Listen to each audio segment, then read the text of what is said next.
নমস্কাৰ, মই আপিল ৰহমান আৰু স্বাগতম জনাইছোঁ এই ইউটিউব চেনেললৈ। আজি আমি পঢ়িম ক্লাছ 7ৰ অসমীয়াৰ যিখন কিতাপ আছে উন্মেষ, তাৰে আজি আমি পাঠ 8টো কৰিম, ৰূপান্তৰ। খুবেই ধুনীয়া পাঠ। ইয়াত মুঠ এটা নাটিকাৰ নিচিনাকৈ এটা কথা দিছে, এটা কাহিনী দিছে। এজনী ছোৱালীৰ নাম আছিল কি সাগৰিকা। তাইৰ কি হৈছিলে, পিৰিয়ডছ হৈছিলে। যি ঋতুচক্ৰ আছে সেইটো, যে মাহে মাহে যে ছোৱালীবিলাকৰ হয়। ক্লাছ 7-8ৰ পৰা ষ্টাৰ্ট হৈ যায়। গতিকে এই সাগৰিকা ভয় খাই আছিলে, কান্দি আছিলে স্কুলত থাকোঁতে। তাতে তেওঁৰ প্ৰধান শিক্ষয়িত্ৰী প্ৰিয়া বৰদলৈ, জয়া শইকীয়া, সাগৰিকা তাইৰ নাম, আৰু অনুপমা মেছ আছিলে, এজন চিকিৎসক এজনী আছিলে। তাৰপিছত হাসনাৰা সাগৰিকাৰ ফ্ৰেণ্ড আছিলে, সহপাঠী আছিলে, আৰু মন বাহাদুৰ সাগৰিকাৰ সহপাঠী আছিলে। খুবেই ধুনীয়া এটা পাঠ। এইটো পাঠ তোমালোকৰ শিক্ষকে নিশ্চয়কৈ পঢ়াই দিছে। এইটো পাঠৰ যিখিনি প্ৰশ্ন দিয়া আছে, ক্ৰিয়াকলাপ পাঠভিত্তিক প্ৰকল্পলৈকে মই ধুনীয়াকৈ উত্তৰখিনি কৰাই দিম। তোমালোকে পাঠৰ ভিতৰৰ বস্তুখিনি যিখিনি তোমালোকক শিক্ষকে কৰাইছে, তোমালোকে এবাৰ ৰিডিং কৰি ল'বা, যে কেনেকৈ যি ঋতুচক্ৰ হ'লে ছোৱালীবিলাকৰ পেট বিষায় বা কিবা এটা বয়সন্ধি কালত বহুতো পৰিৱৰ্তন হয়। যেনেকুৱা ল'ৰাবিলাকৰ যেতিয়া 8-9 বা 10 উঠে, তেতিয়া ল'ৰাবিলাকৰ চুলি অহা ষ্টাৰ্ট হয় ক'ত, গোপন অংগৰ ওপৰত। তাৰপিছত হেৰিত মুখত আহে, দাঢ়ি হয়, নহয় জানো? তেনেকুৱা ল'ৰাবিলাকৰ ভয়চো সলনি হয়। তেনেকুৱা ছোৱালীবিলাকৰ পিৰিয়ডছ অহা ষ্টাৰ্ট হয়, মাহে মাহে ঋতুচক্ৰ হয়, তেজ ওলায়, যি আমাৰ জনি আছে, আমি পেচাব যিটো স্থানেৰে ওলায়, তাৰ সেইটো স্থানেৰে কি ওলায়, ব্লাড ওলাব ষ্টাৰ্ট হয়। মাহত আহিলে 5 দিনকৈ থাকে। গতিকে সেইটো একেবাৰে নৰ্মেল কথা। আৰু এইটো হ'লে বহুতে তাক অপবিত্ৰ বুলি ভাবে। সেইটোৰ ওপৰত এইটো পাঠ উল্লেখ কৰিছে। খুবেই ধুনীয়া পাঠ, সেইকাৰণে কৈ আছোঁ এইটো পাঠ তোমালোকে একেবাৰে ৰিয়েল লাইফৰ লগত তুলনা কৰিবা। আৰু এইটো পৰীক্ষাৰ কাৰণে কিন্তু খুবেই ইম্পৰ্টেণ্ট। বুজি পাইছানে? খুবেই ইম্পৰ্টেণ্ট। 1 নম্বৰ কি কৈছে দেখা, তোমালোকে চেনেলটো ছাবস্ক্ৰাইব কৰা নাথাকিলে ছাবস্ক্ৰাইবটো কৰি ল'বা আৰু ভিডিঅ'টো লাইক কৰি দিবা, ঠিক আছে? ক্ৰিয়াকলাপ পাঠভিত্তিক প্ৰথমত কৈছে 1 নম্বৰ, যে তলত দিয়া প্ৰশ্নবোৰৰ শুদ্ধ উত্তৰটো বাছি উলিয়াই সঠিক বৃত্তটো পূৰ কৰা। গতিকে সঠিক বৃত্ত আমাক পূৰ কৰিব দিছে, MCQ টাইপৰ প্ৰশ্ন। তাৰমানে আমাক 1 নম্বৰটো কৈছে কৰ 1, যে সজাগতা সভাখনৰ বিষয়বস্তু কি আছিল। গতিকে সজাগতা সভাখন কিয় পতা হৈছিলে। ক দিছে পঢ়া শুনাৰ প্ৰতি সচেতনতা। খ দিছে শাৰীৰিক আৰু মানসিক স্বাস্থ্যত পৰিষ্কাৰ পৰিচ্ছন্নতাৰ প্ৰভাৱ। গ নম্বৰ তোলনি বিয়াৰ নিয়ম। ঘ নম্বৰ ছাত্ৰৰ কৰ্তব্য। তোলনি বিয়াৰ নিয়মৰ কাৰণে নহয়, প্ৰথম মাসিক যেতিয়া হয় তোলনি বিয়া পাতে, কিন্তু সেইটোৰ কাৰণে নহয়। সজাগতা সভাখন প্ৰথমে পাতিছে কিহৰ কাৰণে। খ নম্বৰটো হ'ব আমাৰ উত্তৰটো, যে শাৰীৰিক আৰু মানসিক স্বাস্থ্যত পৰিষ্কাৰ পৰিচ্ছন্নতাৰ প্ৰভাৱ। গতিকে পৰিষ্কাৰ পৰিচ্ছন্নতা হৈ থাকিব লাগে, সেইটোৰ ওপৰত সজাগতা সভাখন পাতিছিল। গতিকে খ নম্বৰত আমাক এনেকৈ গোল চিহ্ন দিব লাগিব। বুজি পাইছা তোমালোক? তাৰপিছতটো আমাক দিছে যে মন বাহাদুৰ কাৰ আছিলে, সাগৰিকাৰ সহপাঠী আছিলে, ফ্ৰেণ্ড আছিলে, ঠিক আছে, বন্ধু আছিলে। যে মন বাহাদুৰহঁত ৰাষ্ট্ৰীয় সংগীত গাবলৈ কিয় যোৱা নাছিল। গতিকে যি স্কুলৰ শেষত ৰাষ্ট্ৰীয় সংগীত গাবলৈ চবেই একেলগ হৈ ৰাষ্ট্ৰীয় সংগীত গায়, তেতিয়া মন বাহাদুৰহঁতে যোৱা নাছিলে। কিয় যোৱা নাছিলে। ক দিছে শিক্ষক নথকাৰ বাবে। খ দিছে দিনটোৰ শেষৰ পিৰিয়ডৰ বাবে। গ নম্বৰ সাগৰিকাই কান্দি থকাৰ বাবে। আৰু ঘ নম্বৰ বৰদলৈ ছাৰ শ্ৰেণী কোঠালৈ অহাৰ বাবে। উত্তৰটো কি হ'ব, উত্তৰটো হ'ব সাগৰিকাই কান্দি থকাৰ বাবে। সাগৰিকাৰ পিৰিয়ড ষ্টাৰ্ট হৈছিলে, তেওঁৰ পেট বিষাই আছিলে আৰু তাই কান্দি আছিলে সেইকাৰণে, ঠিক আছে। গতিকে গ নম্বৰটো হ'ব আমাৰ উত্তৰটো। গতিকে গত তোমালোকে এনেকৈ গোল চিহ্ন দিবা, ঠিক আছে, বুজি পালা? এতিয়া নেক্সট এইফালে দি আছে আমাক, চাবা 2 নম্বৰৰ প্ৰশ্ন। 2 নম্বৰ প্ৰশ্নখিনি মই টাইপিং আকাৰে উত্তৰখিনি লৈ আহিছোঁ। এতিয়া 2ৰ পৰা আমি উত্তৰখিনি কৰি লওঁ। 2 নম্বৰ প্ৰশ্ন দিছে যে তলৰ প্ৰশ্নকেইটাৰ উত্তৰ লিখা। ক নম্বৰ প্ৰশ্ন, যে বৰদলৈ ছাৰ শ্ৰেণীকোঠালৈ কিয় আহিছিল। আমি উত্তৰ কৰিম ছাত্ৰ ছাত্ৰীসকলক ৰাষ্ট্ৰীয় সংগীতৰ বাবে লৈ যাবলৈ। তাৰপিছত খ নম্বৰ প্ৰশ্ন, যে প্ৰধান শিক্ষয়িত্ৰীয়ে সাগৰিকাক কি বুলি বুজনি দিছিল।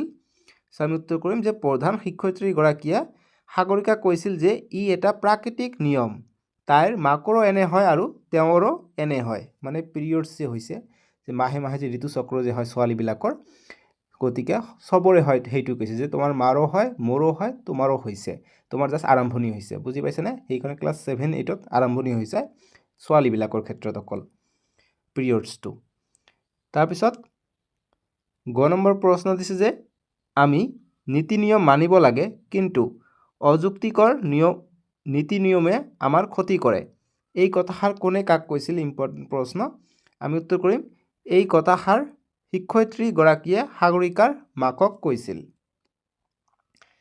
ঘ নম্বৰ প্ৰশ্ন যে নাটিকাখনত কেইটা আৰু কি কি চৰিত্ৰ আছে? আমি উত্তৰ কৰিম যে নাটিকাখনত 8টা চৰিত্ৰ আছে। সেইকেইটা হ'ল প্ৰধান শিক্ষয়িত্ৰী, 2 নম্বৰ সহ শিক্ষক প্ৰিয় বৰদলৈ, সহ শিক্ষয়িত্ৰী জয়া শইকীয়া, 4 নম্বৰ এগৰাকী ছাত্ৰী সাগৰিকা, অনুপমা মেছ নামৰ শিক্ষকগৰাকী, 6 নম্বৰ ছাত্ৰী হাসনাৰা আৰু 7 নম্বৰ ছাত্ৰ মন বাহাদুৰ আৰু 8 নম্বৰ সাগৰিকাৰ মাক। নেক্সট 3 নম্বৰ প্ৰশ্ন দিছে যে আলোচনা কৰি লিখা। ক নম্বৰ প্ৰশ্ন যে বিদ্যালয়ত স্বাস্থ্য সজাগতা সভা কিয় আয়োজন কৰা হৈছিল? ইম্পৰ্টেণ্ট প্ৰশ্ন 3 নম্বৰ কাৰণে পৰীক্ষাত আহিব পাৰে। সো তোমালোকে উত্তৰ কৰিবা যে উত্তৰ যে ছাত্ৰ ছাত্ৰীসকলক স্বাস্থ্য সম্পৰ্কে সজাগ কৰিবলৈ বিদ্যালয়ত স্বাস্থ্য সজাগতা সভা আয়োজন কৰা হৈছিল। তাৰপিছত লিখিম যে ছাত্ৰ ছাত্ৰীসকলে নিজৰ শৰীৰৰ আৰু মনৰ কথা জনাৰ দৰকাৰ। বয়সন্ধি কালত হোৱা শাৰীৰিক পৰিৱৰ্তনসমূহে মনক কৌতূহলী কৰি তোলে। মনৰো পৰিৱৰ্তন হয়, আৱেগ বৃদ্ধি পায়, কেতিয়াবা হতাশাই দেখা দিয়ে।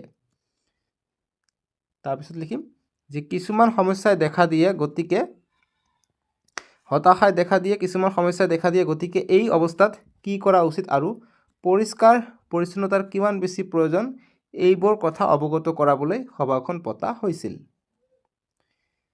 খ নম্বৰ প্ৰশ্ন যে তোমালোকে যিখন নাটিকা পঢ়িলা সেইখনৰ নাম ৰূপান্তৰ। নাটিকাখন পঢ়ি নামটো সঠিক হৈছে যেন লাগিছেনে? তুমি যদি নাটিকাখনৰ বেলেগ এটা নাম দিবলগীয়া হয় তেনেহ'লে কি নাম দিবা আৰু কিয় দিবা? চ' নাটিকাখনৰ নাম পাঠটোৰ নাম যি ৰূপান্তৰ দিছে, গতিকে বেলেগ নাম দিব পাৰিলা হয়নে? চ' গতিকে সেইটোৰ ওপৰত দিছে। চ' আমি উত্তৰ কৰিম যে মোৰ বোধেৰে নাটিকাখনৰ নামটো সঠিক হৈছে, কিন্তু যদি এটা বেলেগ নাম দিব লগা হয় তেন্তে মোৰ মতে ই হ'ব দিগদৰ্শন। ঠিক আছে, বেলেগ নাম যদি দিব বিচাৰোঁ ৰূপান্তৰ, আন এটা নাম দিব লাগিছিলে দিগদৰ্শন, কাৰণ ই ছাত্ৰীসকলক প্ৰধানকৈ বয়সন্ধিকালৰ ছাত্ৰ ছাত্ৰীসকলক সঠিক পথ দেখুৱাইছে। গ নম্বৰ প্ৰশ্ন নাটিকাখনৰ শেষৰ দৃশ্যত অনুপমা মেছৰ মুখত দিয়া সংলাপখিনিত গুৰুত্ব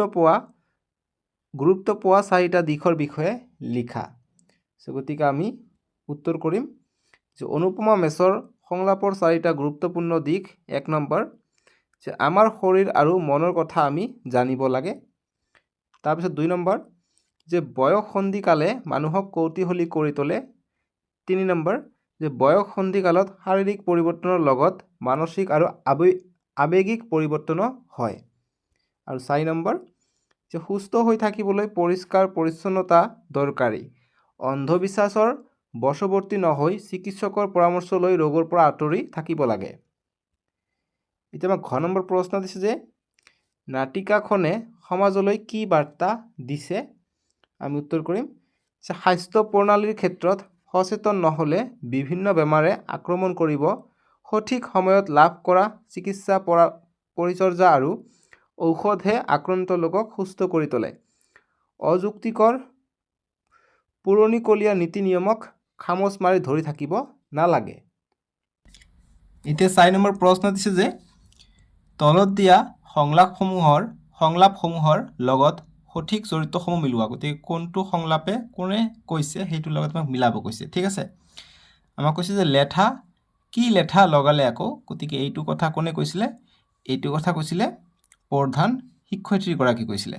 গতিকে এইটো মিলাব লাগিব ইয়াত। ঠিক আছে, তাৰপিছত মোৰ কিবা এটা হৈছে বাইদেউ, বৰ ভয় লাগিছে। গতিকে এইটো কোনে কৈছিলে? এইটো সাগৰিকাই কৈছিলে। ঠিক আছে, তাইৰ পেট বিষাই আছিলে, গতিকে সাগৰিকাত যাব। তাৰপিছত দিছে যে জানো মই একো উৎবাদী পোৱা নাই। গতিকে এইটো কোনে কৈছে? এইটো সাগৰিকাৰ মাকে কৈছে। গতিকে এইটো হ'ব ইয়াত। তাৰপিছত কি হৈছে ক'ত আছে সাগৰিকা? চ' এইটো কি কৈছিলে? এইটো কথা কোনে কৈছিলে? প্ৰিয় বৰদলৈয়ে কৈছিলে, যেতিয়া তাইৰ ঘৰত আহিছিলে খবৰ ল'বলৈ, প্ৰিয় বৰদলৈ। ঠিক আছে, তাৰপিছত সাগৰিকাই কি কৰি আছে? আমি তাইৰ খবৰ এটা লওঁ বুলিয়ে আহিলোঁ। গতিকে এইটো কথা কোনে কৈছে? এইটো জয়া শইকীয়াই কৈছে। গতিকে এইটো হ'ব আমাৰ ইয়াৰ লগত। ঠিক আছে, বুজি পালা? এতিয়া নেক্সট কি দিছে আমি চাওঁ। নেক্সট আমাক দিছে ভাষা অধ্যয়ন দিছে। চ' ভাষা অধ্যয়নখিনি আমাক এতিয়া চাব লাগিব। ভাষা অধ্যয়নত আমাক পাছৰ কৈছে যে তলত দিয়া সংলাপটো পঢ়া। যে আমি অনুষ্ঠানটোৰ আৰম্ভণিতে আহিলোঁ বাইদেউ। ইয়াত কৈছে যে এই সংলাপটোত থকা অনুষ্ঠান আৰু আৰম্ভণি, গতিকে অনুষ্ঠান আৰু আৰম্ভণি হ'ল সংস্কৃত ৰূপ। গতিকে অনুষ্ঠান আৰম্ভণি এইবিলাক হৈছে সংস্কৃত ৰূপ। ঠিক আছে, যে ৰূপৰ কোনো সাল সলনি নোহোৱাকৈ এই শব্দবোৰ অসমীয়া ভাষাতো ব্যৱহাৰ হয়। গতিকে ৰূপ যেনেকুৱা থাকে তেনেকুৱা সাল সলনি নোহোৱাকৈ অসমীয়া ভাষাত যদি ব্যৱহাৰ হয়, সেইটোৱে কিছুমান সংস্কৃত ভাষা তেনেকৈ ব্যৱহাৰ হয় অসমীয়া ভাষাত। এনেদৰে আমাৰ ভাষাত ব্যৱহাৰ হোৱা কিছুমান তৎসম শব্দ হ'ল। গতিকে তৎসম শব্দ কি কি আছে?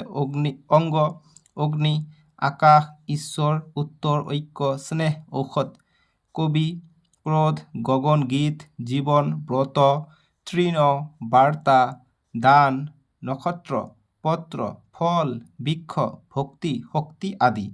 চ' এতিয়া এই তৎসম শব্দ কি হয়? ইয়াত আছে। গতিকে পৰীক্ষাত যদি আহে তৎসম শব্দ কি লিখিব লাগিব ইয়াৰ পৰা, যে যিবোৰ শব্দ সংস্কৃত ভাষাৰ পৰা আহি অসমীয়া ভাষাত অবিকৃত ৰূপত ব্যৱহাৰ হৈছে সেইবোৰ শব্দক তৎসম শব্দ বোলে।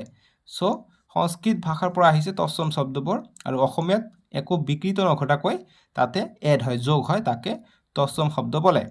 তৎসম মানে তাৰ সমান, অৰ্থাৎ সংস্কৃতৰ সমান। তৎসম বা সংস্কৃত শব্দৰ বানান একে, অৰ্থ একে, কিন্তু উচ্চাৰণ একে নহয়। এইটো কথা মনত ৰাখিবা। তৎসম শব্দৰ বৈশিষ্ট্য আহিব পাৰে যে তৎসম শব্দ অসমীয়াৰ লগত তুলনা কৰা, তেতিয়া হ'ব বানান একে, অৰ্থ একে, কিন্তু উচ্চাৰণটো একে নহয়। ঠিক আছে, এতিয়া আমাক নেক্সট কি দিছে দেখা। কৈছে যে পাঠটোত থকা তৎসম শব্দবোৰ বিচাৰি উলিয়াই লিখো আহা। গতিকে এতিয়া পাঠটোত কি কি তৎসম শব্দ আছে এইবিলাক বিচাৰি উলিয়াই আমাক লিখিব লাগে। চ' এইটোৰ উত্তৰ এতিয়া আমি কৰি লওঁ। খ নম্বৰ প্ৰশ্ন দিছে যে পাঠটোত থকা তৎসমা শব্দবোৰ বিচাৰি উলিয়াই লিখো আহা। চ' গতিকে আমি উত্তৰ কৰিম যে সংগীত, সাগৰিকা, সন্মতি, স্বাভাৱিক, শুভ, দান, দক্ষিণা, নীতি, ব্ৰত, ক্ষতি, পুষ্পিতা, পৰিৱেশ, ভৱিষ্যত, আগ্ৰহ, অযথা, পালন, মূল, বিদ্যালয়, বিশিষ্ট, অনুপমা, ছাত্ৰ ছাত্ৰী, এইবিলাক কি? এইবিলাক হৈছে তৎসমা শব্দ। তাৰপিছত লিখিম অভিভাৱক, আমন্ত্ৰণ, ব্ৰত, অভিবাদন, স্বাস্থ্য, ব্যাখ্যা, নমস্কাৰ, শ্ৰদ্ধা, অতিথি, মানসিক, আধাৰ, ধন্যবাদ, উপকাৰ, সাধন, মুখ্য, মন, ৰূপান্তৰ, পৰিৱৰ্তন, মুখ, বিকাশ, বাধা সৃষ্টি, সমস্যা, অন্ধবিশ্বাস, সংস্কাৰ, বিপদ, অজ্ঞতা, সংক্ৰমণ, ব্যৱহাৰ, বিৰত, বিশুদ্ধ, প্ৰভাৱ, সুস্থ, কৃতজ্ঞতা, সহযোগিতা, এইবিলাক হৈছে কি? তৎসমা শব্দ। ঠিক আছে, বুজি পালা? এতিয়া আমাক 6ৰ ক নম্বৰ দিছে যে তলত দিয়া সংলাপটো ভালদৰে নিৰীক্ষণ কৰা। যে সাগৰিকাৰ মাক, যে ইফালে 21 দিনৰ বৰত, 21 দিনৰ বৰত, মানে বৰত মানে কিবা নখাই যে থাকে সেইটো। ইয়াত দিছে যে এই বাক্যটোৰ ডাঙৰ হৰফেৰে লিখা বৰত শব্দটো ব্ৰত তৎসম শব্দৰ সৰল ৰূপ। ই এটা অৰ্ধ তৎসম শব্দ। গতিকে ইয়াত তৎসম শব্দ আৰু অৰ্ধ তৎসম শব্দ কি হয় ইয়াত আমাক দিছে। গতিকে উদাহৰণখিনি চাবা যে কিছুমান তৎসম শব্দত যুক্তাক্ষৰৰ মাজত স্বৰবৰ্ণ সোমাই শব্দবোৰ ভাঙি উচ্চাৰণ কৰা হয় আৰু লিখোতেও সেইবোৰ অসমীয়া উচ্চাৰণৰ মতে লিখা হয়। যেনে কৰ্মক আমি অৰ্ধ তৎসমত কেনেকৈ লিখোঁ? কৰম। তাৰপিছত তৎসম আমি ধৰ্ম বুলি লিখোঁ অসমীয়াত, কিন্তু এইটো অৰ্ধ তৎসমত লিখে ধৰম। ভক্তি, ভকতি। ঠিক আছে, গতিকে অৰ্ধ তৎসম শব্দ তিনিটা যদি উদাহৰণ আহে পৰীক্ষাত লিখিব পৰা কৰম, ধৰম, ভকতি, আৰু বহুতো আছে বাৰু। এতিয়া নেক্সট এইফালে দেখা কি দিছে, 6ৰ খ নম্বৰটো আমাক দিছে। এতিয়া 6ৰ খ কৈছে যে তলত দিয়া তৎসম শব্দবোৰৰ অৰ্ধ তৎসম ৰূপবোৰ লিখা। গতিকে অৰ্ধ তৎসম ৰূপবোৰ আমাক এইবাৰ লিখিব দিছে। গতিকে এতিয়া আমি অৰ্ধ তৎসম শব্দবোৰ লিখিম। ইয়াত দিছে তৎসম শব্দ, ইয়াত দিছে অৰ্ধ তৎসম ৰূপ। চ' ৰত্ন, এইটো হৈছে ৰতন। গতিকে যত্ন কি হ'ব? যতন হ'ব। ঠিক আছে, গতিকে যতন, যতন। বৰ্ষা কি হ'ব? বৰষা, বৰষা। মৰ্ম কি হ'ব? মৰম, মৰম। এই ৰেপটো ৰ বুজা, সেইকাৰণে মাজত সোমাইছে ৰটো। ঠিক আছে, তাৰপিছত ৰৌদ্ৰ, এইটো কি হ'ব? ৰদ, ৰদ ভক্ত গতিকে ভকত ভকত বৰ্ণ কি হ'ব বৰণ আৰু মধ্যাহ্ন ইয়াত মধ্যাহ্ন আছে ইয়াত হ'ব মধ্যাহ্ন এইফালে মিত্ৰ দিছে গতিকে মিতিৰ শক্তি দিছে গতিকে কি হ'ব শকতি শিকাৰ্থী শকতি শত্ৰু দিছে গতিকে শত্ৰু উচুকাৰ শত্ৰু শস্য দিছে গতিকে শইচ আৰু শইচ ঠিক আছে দেখা গৈছে পূৰ্ণ গতিকে ভিডিঅ'টো তোমালোকে 480p চাই ল'বা নহ'লে 720p চাবা দেখা যাব ঠিক আছে 480p চাবা ডাটা কম খৰচ হ'ব চ' পূৰ্ণ গতিকে পূৰণ মধ্যাহ্ন পূৰণ শব্দ এইটো হ'ব শব্দ স্বপ্ন এইটো হ'ব সপন আৰু দন্থান্ন সপন ঠিক আছে এনেকৈ লিখিব লাগিব এতিয়া আমাক নেক্সট কি দিছে এইখিনি হৈ গ'ল না তোমালোকৰ দেখি লোৱা ভিডিঅ'টো পজ কৰি লিখি লোৱা এতিয়া নেক্সট তোমালোকে দেখা 7 নম্বৰটো কি দিছে 7ৰ ক যে তলত দিয়া বাক্যটো পঢ়া শৌচাগাৰ আৰু প্ৰস্ৰাৱগাৰ ব্যৱহাৰ কৰাৰ পাছত ভালদৰে হাত ভৰি ধুবা ইয়াত হাত শব্দটো সংস্কৃত শব্দ হস্তৰ পৰা উদ্ভৱ হৈছে ই তদ্ধৱ ৰূপ গতিকে এইবাৰ আমাক তৎসৱ নকৈ এইবাৰ তদ্ধৱ শব্দ দিছে তদ্ধৱ কি আমি চাম এতিয়া কৈছে যে জীৱৰ সংস্কৃত শব্দ বিভিন্ন স্তৰত ৰূপ আৰু উচ্চাৰণৰ পৰিৱৰ্তন ঘটি অসমীয়া ৰূপ ধাৰণ কৰিছে সেইবোৰকে তদ্ধৱ শব্দ বোলে ঠিক আছে তদ্ধৱ শব্দ কাক বোলে বুজি পালা যেনেকুৱা তদ্ধৱ শব্দৰ যেনে উদাহৰণ দিছে যে চক্ষুৰ পৰা চকু চক্ৰৰ পৰা চকা 10ৰ পৰা 10 গতিকে এই 10ৰ পৰা 10টো কি হৈছে অসমীয়া ৰূপ হৈছে চক্ষুটো কি হয় তদ্ধৱ শব্দ হয় আৰু চকুৰ পৰা আমি চক্ষুৰ পৰা চকু কওঁ তাৰপিছত চক্ৰটো কি হয় তদ্ধৱ শব্দ হয় চক্ৰৰ পৰা আমি চকা বুলি কওঁ এইটো হৈছে অসমীয়া ৰূপ ঠিক আছে এতিয়া আমাক দিছে তোমালোকে চাবা এইখিনি আমাক কৰিব লাগিব 7ৰ খ নম্বৰ দিছে আমাক যে তলত দিয়া সংস্কৃত শব্দকেইটাৰ তদ্ধৱ ৰূপ লিখা গতিকে সংস্কৃত শব্দৰ তদ্ধৱ ৰূপ লিখিব দিছে অসমীয়াত যেনেকৈ অন্য আন বৰ্ণা কি হ'ব বৰ্ণাক আমি বান বুলি কওঁ গতিকে বান ঠিক আছে সত্য কি কওঁ আমি অসমীয়া তদ্ধৱ ৰূপত সঁচা বুলি কওঁ সঁচা ঠিক আছে সঁচা আদ্যক আমি কওঁ আদি বুলি কওঁ আদি বাদ্যক আমি বাজনা বুলি কওঁ বাজনা ঠিক আছে আৰু জ্যোৎস্না জোনাক বুলি কওঁ দৰ্পণ আমি দৰ্পণক দাপন বুলি কওঁ দা আৰু দন্থান্ন দাপন পুস্তক আমি পুথি বুলি কওঁ পুথি পত্ৰক আমি পাত বুলি কওঁ অসমীয়া তদ্ধৱ ৰূপত জিহ্বা এইটো হ'ব মানে জিভা জিভা বুজি পালা এতিয়া আমি নেক্সট চাম নেক্সট আমাক কি দিছে নেক্সট দিছে আমাক 8 নম্বৰ প্ৰশ্ন যে পাঠটোত ব্যৱহাৰ হোৱা ইংৰাজী ভাষাৰ পৰা অহা শব্দবোৰ লিখা গতিকে পাঠটোত কি ভাষা ইংৰাজী ব্যৱহাৰ কৰিছে যেনেকুৱা ছাৰ মেডাম ডক্টৰ এইবিলাক ইংৰাজী ভাষা যে সেইবিলাক লিখিব দিছে ঠিক আছে গতিকে 8 নম্বৰটোৰ উত্তৰ আমি এতিয়া কৰি লওঁ 8 নম্বৰ প্ৰশ্ন দিছে যে পাঠটোত ব্যৱহাৰ হোৱা ইংৰাজী ভাষাৰ পৰা অহা শব্দবোৰ লিখা সো আমি এনসাৰ কৰিম উত্তৰ কৰিম যে ছাৰ বেঞ্চ হেড অফিচ আলমাৰী চেনিটৰী নেপকিন ডাক্তৰ এইবিলাক হৈছে ইংৰাজী ভাষাৰ পৰা অহা শব্দ ঠিক আছে চেনিটৰী নেপকিন আমি কি বুলি কওঁ পেডছ বুলি কওঁ যি ছোৱালীবিলাকে যেতিয়া ঋতুচক্ৰ হয় তেতিয়া ব্যৱহাৰ কৰে তাতে ব্লাডবিলাক জমা হয় ঠিক আছে 8 নম্বৰটো উত্তৰ কৰিলোঁ এতিয়া আমাক দিছে জ্ঞান সম্প্ৰসাৰণ ইয়াত কৈছে যে 9ৰ ক যে প্ৰতিবেদন লিখিবলৈ শিকোৱা আহা গতিকে প্ৰতিবেদন কেনেকৈ লিখে সেইটোৰ বিষয়ে আমাক দিছে গতিকে প্ৰতিবেদন কিন্তু তোমালোকৰ পৰীক্ষাত আহিব 5 নম্বৰ নহ'লে 4 নম্বৰ নহ'লে 3 নম্বৰ থাকিব পাৰে যিকোনো এটা নম্বৰ থাকিব বেছিভাগ প্ৰতিবেদন আহিলে 5 নম্বৰে থাকে ঠিক আছে সো প্ৰতিবেদন কেনেকৈ লিখে ইয়াত এটা আইডিয়া দিছে তাৰপিছত আমাক এটা প্ৰশ্ন দিছে প্ৰতিবেদন লিখিব দিছে ইয়াত প্ৰতিবেদন লিখা আৰু আইডিয়াটো লৈ লিখিব দিছে সো সেইখিনি মই তোমালোকক দিম বাৰু টেনশ্যন নকৰিবা আমি প্ৰথমত চাওঁ যে প্ৰতিবেদনটো লিখে কেনেকৈ অকণমান আইডিয়াটো আহি লওক কৈছে যে সভা এখন অনুষ্ঠিত হোৱাৰ পাছত প্ৰতিবেদন লিখা হয়। প্ৰতিবেদনত সভাখনৰ কাৰ্যসূচী অনুসৰি আৰম্ভণিৰ পৰা শেষলৈকে যি আলোচনা হয় তাৰ বিৱৰণী লিপিবদ্ধ কৰা হয়। পাঠত থকা স্বাস্থ্য সজাগতা সভাখনৰ বাবে প্ৰস্তুত কৰা প্ৰতিবেদনখন পঢ়া। গতিকে স্বাস্থ্য সজাগতা সভা যি হৈছিলে পাঠটোত, এই পাঠটোত এনেধৰণে প্ৰতিবেদনটো লিখিছিলে। ইয়াৰ ভিতৰত যিটো দিছে মানে এনেকুৱা ধৰণৰ প্ৰতিবেদন যে কি হৈছিলে মানে এই স্বাস্থ্য সজাগতা সভাত লিখিছে যে আজি 8 আগষ্ট মানে যিদিনা হৈছে যে আজি 8 আগষ্ট 2025 খ্ৰীষ্টাব্দ পুৱা 10:30 বজাৰ পৰা টিংখাং মধ্য ইংৰাজী বিদ্যালয়ৰ প্ৰাংগণত, বঢ়িয়া নাম ন, টিংখাং। কোনোবা আছা নেকি টিংখাং মধ্য ইংৰাজী বিদ্যালয়ৰ পৰা? যদি আছা কমেণ্ট কৰিবাচোন। টিংখাং মধ্য ইংৰাজী বিদ্যালয়ৰ প্ৰাংগণত এখন স্বাস্থ্য সজাগতা সভা অনুষ্ঠিত হয়।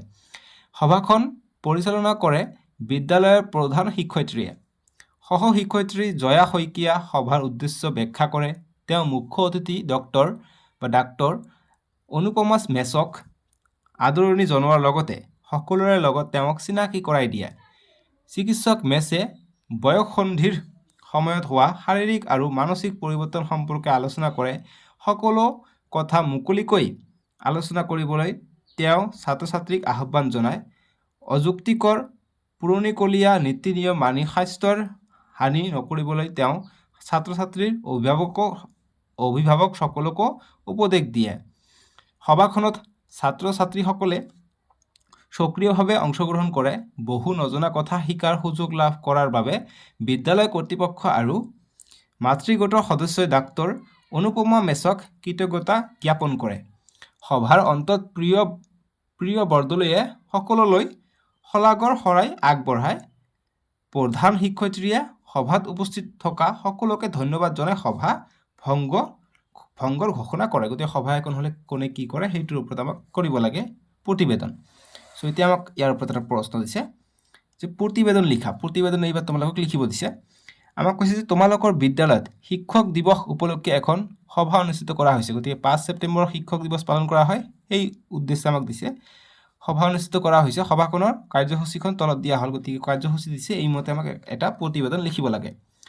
গতিকে শিক্ষক দিৱস 5 ছেপ্টেম্বৰ 2025, স্থান বিদ্যালয়ৰ প্ৰেক্ষাগৃহ, সময় পুৱা 10 বজাৰ পৰা। কাৰ্যসূচী দিছে আমাক যে সভাপতিৰ বৰণ আৰু আসন গ্ৰহণ। 2 নম্বৰ, ডক্টৰ সৰ্বপল্লী ৰাধাকৃষ্ণনৰ প্ৰতিমূৰ্তি মাল্যাৰ্পণ পৰিচালনা সমিতিৰ সভাপতি। বন্তি প্ৰজ্বলক বিদ্যালয়ৰ প্ৰধান শিক্ষয়িত্ৰী। গতিকে বন্তি প্ৰজ্বলন কৰে প্ৰধান শিক্ষয়িত্ৰীয়ে কৰে, ঠিক আছে, বা প্ৰধান শিক্ষকে কৰে। স্কুলত যেতিয়া কোনো ফাংচন হয় বন্তি প্ৰজ্বলন কৰিলে। গুৰু বন্দনা পৰিৱেশক 7ম শ্ৰেণীৰ ছাত্ৰীবন্দী। গতিকে পৰিৱেশক তোমালোকে যিকোনো হ'ব পাৰা, গান গাই পেলাই বা কিবা এটা কৰি পেলাই গুৰু বন্দনা সেইটো কৰিব পাৰা। পৰিৱেশক 7ম শ্ৰেণীৰ ছাত্ৰীবৃত্ত। সভাৰ উদ্দেশ্য ব্যাখ্যা কৰিব লাগে যে সম্পাদক ছাত্ৰ একতা সভা, নিমন্ত্ৰিত অতিথিৰ চাহ চিনাকি আৰু আসন গ্ৰহণ, শিক্ষক শিক্ষয়িত্ৰীৰ সম্বৰ্ধনা জ্ঞাপন আৰু নিৰ্দিষ্ট বক্তাৰ ভাষণ। বাছ এনেদৰে আমাক দিছে হিন্টছ বুলি। তাৰপিছত আমাক দিছে যে সমজুৱাৰ আচাৰ জ্যোতি সংগীত পৰিৱেশন। গতিকে ইয়াত যে মই কৈছোঁ যে সংগীত পৰিৱেশন কৰে, ইয়াত নহয়। পৰিৱেশক 7ম শ্ৰেণীৰ ছাত্ৰীবৃন্দ, এইটো হ'ব গুৰু বন্দনা, মানে গামোচা টামোচা কিবা থাকিলে দিব, নহয় এইটো নহয়। গুৰু বন্দনাৰ কাৰণে এইটো কৰিব, অকল বেলেগ নহয়, যিহেতু শিক্ষক দিৱসৰ কাৰণে, ঠিক আছে। এই গান চান বা কিবা যদি গায় তেনেহ'লে ইয়াত কৰিব। ইয়াত দিছে জ্যোতি সংগীত পৰিৱেশক 8ম শ্ৰেণীৰ ছাত্ৰীবৃত্ত। গতিকে জ্যোতি সংগীত যদি কোনোবা ক'ব বিচাৰে, ৰাভা সংগীত বা জ্যোতি সংগীত, ইয়াতহে ক'ব, ঠিক আছে। আমাক এইটো হিন্টছ দিছে। তাৰপিছত দিছে যে ছাত্ৰ ছাত্ৰীৰ বক্তব্য। গতিকে ছাত্ৰ ছাত্ৰী যদি কিবা ক'ব বিচাৰে টিচাৰ ডেৰ ওপৰত, সেইটোৰ ওপৰত।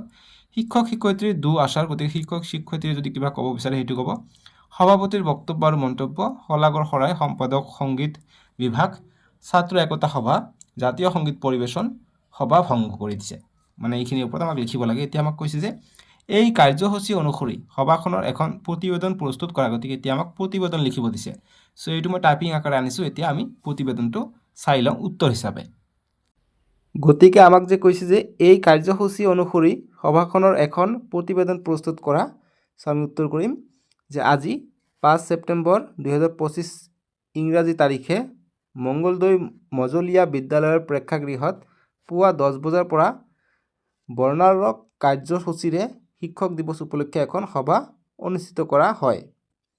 তাৰপিছত লিখিম যে বিদ্যালয়ৰ প্ৰধান শিক্ষয়িত্ৰীয়ে সভাপতিত্ব কৰা সভাখনত প্ৰথমে ডক্টৰ সৰ্বপল্লী ৰাধাকৃষ্ণনৰ প্ৰতিমূৰ্তিত মাল্যপৰ্ণ অৰ্থাৎ মলা দিয়া হয়, মাল্যপৰ্ণ কৰে। বিদ্যালয় পৰিচালনা সমিতিৰ সভাপতিজনে তাৰপিছত প্ৰধান শিক্ষয়িত্ৰীয়ে বন্তি প্ৰজ্বলন কৰে। সপ্তম শ্ৰেণীৰ ছাত্ৰীবৃন্দই গুৰু বন্দনা পৰিৱেশন কৰে। তাৰপিছত ছাত্ৰ একতা সভাৰ সম্পাদকে সভাৰ উদ্দেশ্য ব্যাখ্যা কৰি কয় যে শিক্ষকসকলৰ প্ৰতি শ্ৰদ্ধা জ্ঞাপন কৰিবলৈ সভাখনৰ আয়োজন কৰা হৈছে। ইয়াৰ পাছত নিমন্ত্ৰিত অতিথিসকলৰ চিনাকি দিয়া হয়। ছাত্ৰ ছাত্ৰীসকলে শিক্ষাগুৰুসকলক সম্বৰ্ধনা জ্ঞাপন কৰে। তাৰপিছত লিখিম যে নিৰ্দিষ্ট বক্তাই তেওঁ ভাষণত ডক্টৰ ৰাধাকৃষ্ণনৰ জীৱনৰ ওপৰত ৰেখাপাত কৰি শিক্ষকসকলক শ্ৰদ্ধা জ্ঞাপন কৰে। সমজুৱাৰ ফালৰ পৰা এগৰাকী বক্তাই শিক্ষকৰ পবিত্ৰ কৰ্ম আৰু দায়িত্ব সুবৰি শ্ৰদ্ধা জ্ঞাপন কৰে। ছাত্ৰ ছাত্ৰীৰ ফালৰ কেইবাগৰাকী বক্তাই নিজৰ নিজৰ বক্তব্যৰ মাজেৰে শিক্ষাগুৰুসকল শ্ৰদ্ধাঞ্জলি অৰ্পণ কৰে। তাৰপিছত লিখিম যে শিক্ষক শিক্ষয়িত্ৰীৰ ফালৰ পৰা দুগৰাকী বক্তাই ডক্টৰ ৰাধাকৃষ্ণনৰ আদৰ্শৰে অনুপ্ৰাণিত হৈ আমি আটাইয়ে ভাৰত মাতৃৰ মুখ উজ্বলাব লাগে বুলি কয়। শেষত সভাপতিয়ে সভাখন চলাই নিয়াত সহযোগ কৰাৰ বাবে সকলোকে ধন্যবাদ জনায় আৰু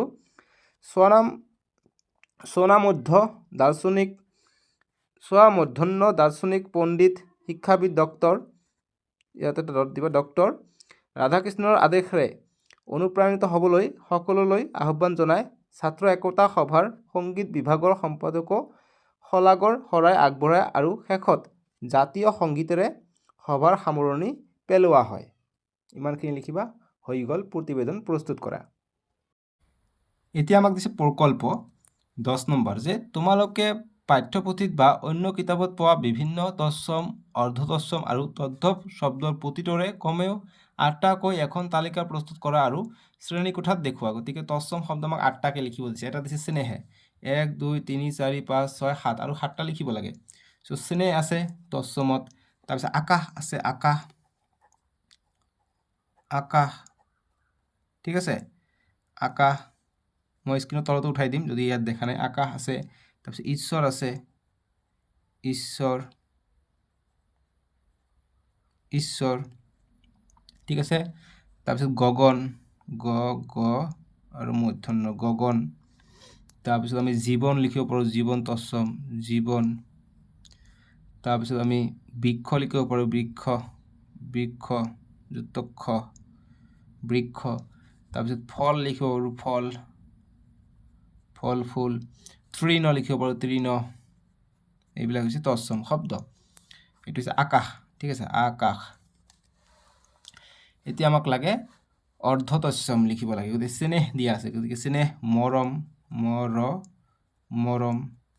তাৰপিছত বৰণ, মূৰ্ধন্য বৰণ। তাৰপিছত কৰম, এইটো হৈছে অৰ্ধতৎসমত আহে, ঠিক আছে। তাৰপিছত আমি লিখিব পাৰোঁ ভক্তি, ভকত বা ভকতি, ঠিক আছে। তাৰপিছত ৰতন লিখিব পাৰোঁ, ৰতন। তাৰপিছত আমি ৰতন লিখিব পাৰোঁ, বৰণ লিখিছোঁ। তাৰপিছত বৰত লিখিব পাৰোঁ, বৰত লিখিছোঁ, লিখা নাই, গতিকে বৰত, ঠিক আছে, বৰত। তাৰপিছত আমি কৰম লিখিছোঁ, ধৰম লিখিব পাৰোঁ, ধৰম, ঠিক আছে। এইখিনি আমি লিখিব পাৰোঁ অৰ্ধতৎসমত। তাৰপিছত আমাক দিছে তদ্ভৱত দিছে, গতিকে হাতী দিছে। গতিকে হাতী, কুকুৰ,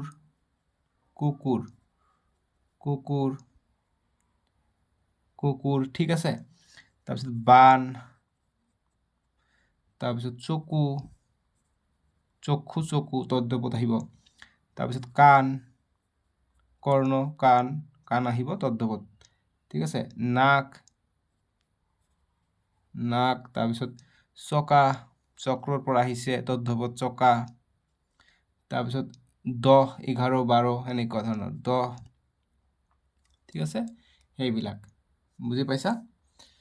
সো এতিয়া আমি নেক্সট কি দি আছে আমি চাওঁ নেক্সট আমাক দিয়া নাই শেষ হৈ গ'ল এইটো পাঠ আমি নেক্সট ভিডিঅ'ত তোমালোকৰ পাঠ 9টো কৰিম চেপ্টাৰ 9 তানসেন আৰু হৰিদাস সো আমি তানসেন আৰু হৰিদাসৰ বিষয়ে পঢ়িম খুবেই ধুনীয়া এইটো পাঠ নেক্সট ভিডিঅ'ত কৰিম ডিসক্ৰিপশনত দিয়া আছে নহলে স্ক্ৰিনৰ ৰাইট সাইডত উঠিছে তাতে ক্লিক কৰি চাব পাৰিবা আৰু তোমালোকৰ সুবিধাৰ কাৰণে প্লেলিষ্ট বনাই দিয়া আছে প্লেলিষ্টত গৈ চাব পাৰিবা ঠিক আছে সো আজিলৈকে আহো দিয়ক বাবে টেক কেয়াৰ তোমালোকে এইটো কিউআৰ কোড সাৰ্চ কৰিব পাৰা M1R7G9 আপিল ৰহমান বুলি সাৰ্চ কৰিবা আহি যাব so bye bye take care